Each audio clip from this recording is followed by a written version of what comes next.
Dear leaders, ವಿವಾ Kisan developer ಪ್ರಾಡಕ್ಟನ್ನು ಈ ಥರ ಪಾಕೆಟ್ ಪ್ರಾಡಕ್ಟನ್ನು ನೀರಿಗೆ ಮಿಶ್ರಣ ಮಾಡ್ತಾ ಇದ್ದೀವಿ. ಇದನ್ನು ದಾಳಂಬ್ರೆ ಗಿಡಕ್ಕೆ ಪ್ರತಿ ಗಿಡಕ್ಕೂ 250 ಗಿಡಕ್ಕೆ 1 ಲೀಟ್ರ್ ಕೊಡ್ತೀವಿ ಸ್ನೇಹಿತರೆ.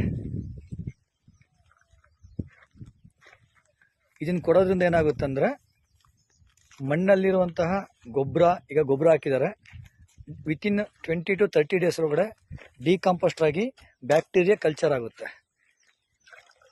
ಅವಾಗೇನಾಗುತ್ತೆ, ಸಾಯಲ್ ಮತ್ತು ರೂಟ್ ಝೋನ್ಗೆ ತುಂಬ ಒಳ್ಳೆಯ ಪೌಷ್ಟಿಕ ಆಹಾರ ದೊರೆಯುತ್ತೆ. ಹೊಸ ಬಿಳೆ ಬೇರುಗಳ ಬೆಳವಣಿಗೆ ಮತ್ತು ಮಣ್ಣಿನ pH ವ್ಯಾಲ್ಯೂ, ನೀರಿನ ಶೇಖರಣೆ, ವಾಟರ್ ಹೋಲ್ಡಿಂಗ್ ಕೆಪಾಸಿಟಿ, ಇದೆಲ್ಲರ ಜೊತೆಗೆ ಮಣ್ಣಲ್ಲಿ ಎರೆಹುಳುಗಳ ಉತ್ಪನ್ನ. ನಮ್ಮ ವಿವಾ ಮಾರ್ಟ್ ಪ್ರಾಡಕ್ಟ್ನ, ಕಿಸಾನ್ ಡೆವಲಪರ್ ಪ್ರಾಡಕ್ಟನ್ನು ನಾವೀಗ ದಾಳಂಬ್ರೆ ತೋಟಕ್ಕೆ ತೋರಿಸ್ತೀನಿ ನೋಡಿ. ಇಲ್ಲಿ ಗೊಬ್ಬರ ಹಾಕಿದ್ದೀನಿ.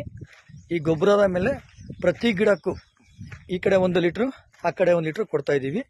ಈ ಗೊಬ್ಬರ ವಿತಿನ್ 20 to 30 ಡೇಸಲ್ಲಿ ಡಿಕಾಂಪೋಸ್ಟ್ ಆಗಿ ಬ್ಯಾಕ್ಟೀರಿಯಾ ಕಲ್ಚರ್ ಆಗುತ್ತೆ.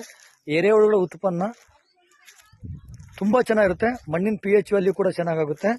ಇದನ್ನು ಕೊಡೋದ್ರಿಂದ ಏನಾಗುತ್ತೆ, ಗಿಡಗಳಲ್ಲಿ ಹೊಸ ಬೇರುಗಳ ಬೆಳವಣಿಗೆ ಬಂದು ಸಮೃದ್ಧವಾದ ಹೂವುಗಳಿಗೆ ನೆಕ್ಸ್ಟ್ ಸ್ಪ್ರೇ ಕೊಡ್ತಾ ಇದ್ದೀನಿ ಸ್ನೇಹಿತರೆ. ವಿವಾ ಕಿಸಾನ್ ಕಿಂಗು, ಸ್ಟಾರ್ ಗೋಲ್ಡು ಆ ಥರ ಪ್ರಾಡಕ್ಟ್ಗಳನ್ನ ಸ್ಪ್ರೇ ಕೊಡ್ತಾ ಇದ್ದೀನಿ.